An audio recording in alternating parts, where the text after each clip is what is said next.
Welcome to the Predpool channel. Let's hang out and talk about action figures. I'm just a guy who loves to collect action figures of characters I grew up with. Action figure love in every shape and size, bringing back memories, making me feel alive. Action figure love from old to brand new. They're more than toys, our dreams coming true. Searching for rare ones, hunting high and low. Each one tells a story, a tale to show. From superheroes to villains, they're all here. Action figures bringing joy year after year.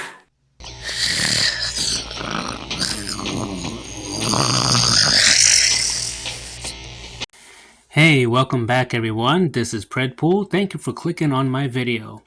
Today we're going to do pretty much a light review. It's going to be more of my thoughts on a figure. Not going to go into much as far as articulation because as far as this line, this is pretty much the same buck that I've reviewed before from other characters from Savage Crucible. Basically, we're just looking at new paint, design, and also new armor and some other items that are new to this figure that hasn't been shown yet or was not shown in prior releases. So real quick, let's go over the packaging. So here we have your standard packaging. Here's the image in front of it.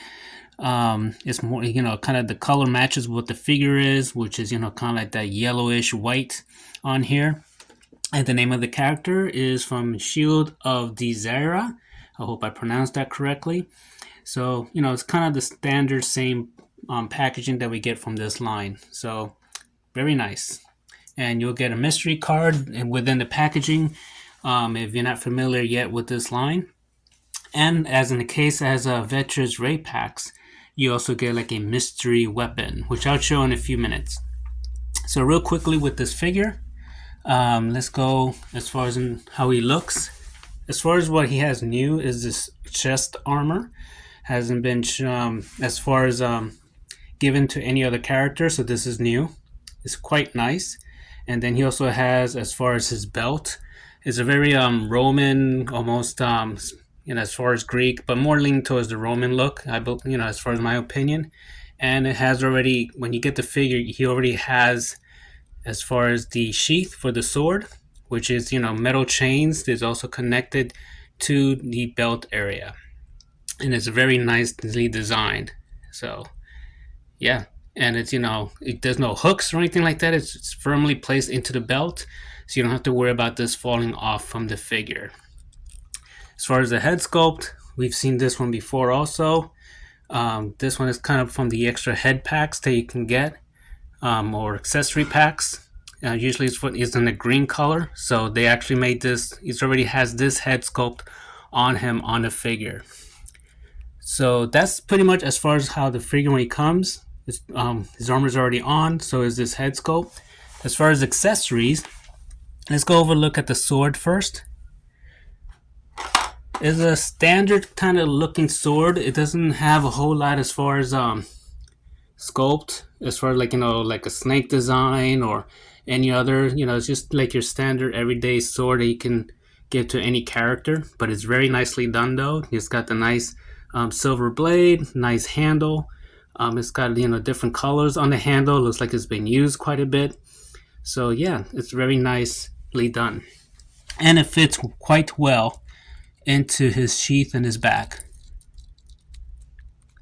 It has a nice firm grip or fit, so you don't have to worry about it falling out from the figure. So it's very nice. He comes with these extra hands.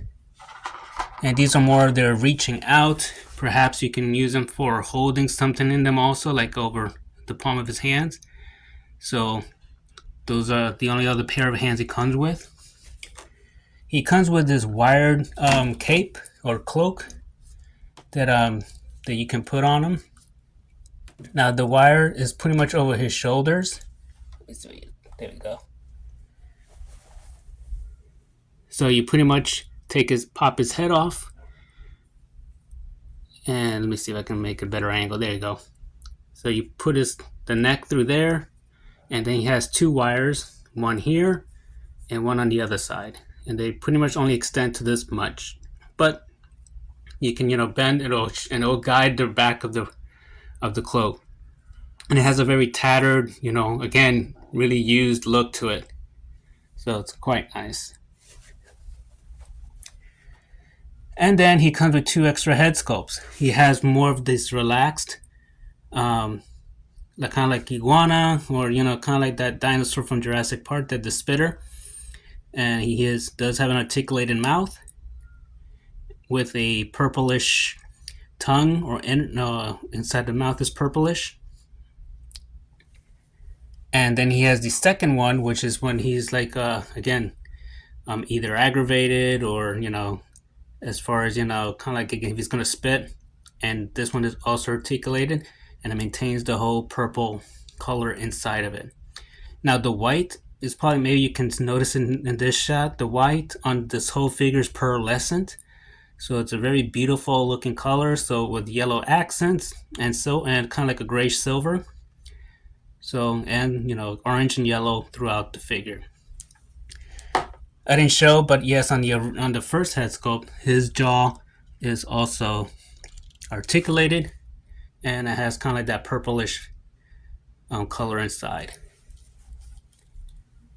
So that's pretty much really want to go over with this figure. I'm going to do some quick comparisons. I'm going to go do first with a not Mezco. I'm going to go with, as far as with Mythic Legions. So here's a Legendary Barbarian, and then from Boss Fight Studio, Red Sonja. Alright, so he pairs up really nicely with them to be as one of their enemies, or if you want to use them as an ally for them. Next, we're going to go ahead and put Awok, Animal Warriors of the Kingdom. Now this sword that he's holding here, this is the mystery weapon that I came with him. So it's a night blue, and I already had previously received this one from another figure. So I just gave him to this guy for now. Oh, knock them over. Okay. So that's how he looks. And I'm just going to, for like if you have a larger figure, like say a NECA, here's a Predator. I'm just going to put him on the side here. Alright. And let me put him, actually, see if I can put him on here if he fits.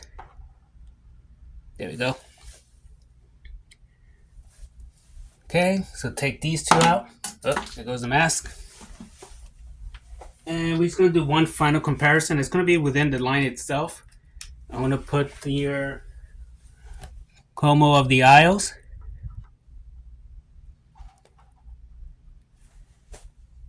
Okay. And Veterus Rapax. Now I do have other figures from this line, but I chose these 2 for comparison for a reason. These 3 are my top favorite figures currently from Savage Crucible, especially from the Lemurian as far as race. Okay, so right now Como's still my number 1. Veterus Rapax, and now the Shield, Dzaera, is my 3rd favorite from this line. I do have, again, other characters from this wave. But Como, I like him because he's kind of like, he's that good and bad guy. He's a good guy in a way. I like his backstory. His armor is very unique. I love his sword. So he still stays as my favorite one. Veterus Rapax, he's an awesome figure because he comes with a lot of armor and a whole lot of weapons. He's almost basically a mini weapons pack when you buy him. So, and that's not even including the mystery weapons. So you get a bunch of weapons that are different and very uniquely sculpted. So I love him for that. And now I like, again, Dzaera for his color scheme, the new armor. I do wish he had 1 or 2 extra weapons, or different ones, but it is what it is because he does have the wired cloak. So I get as far as the cost. Personal choice, I would prefer the weapons over the cloak because I'll probably use more of the weapons than the cloak. But it is a nice touch for those who like it. Alright, so I hope you enjoyed my video. Please like and subscribe.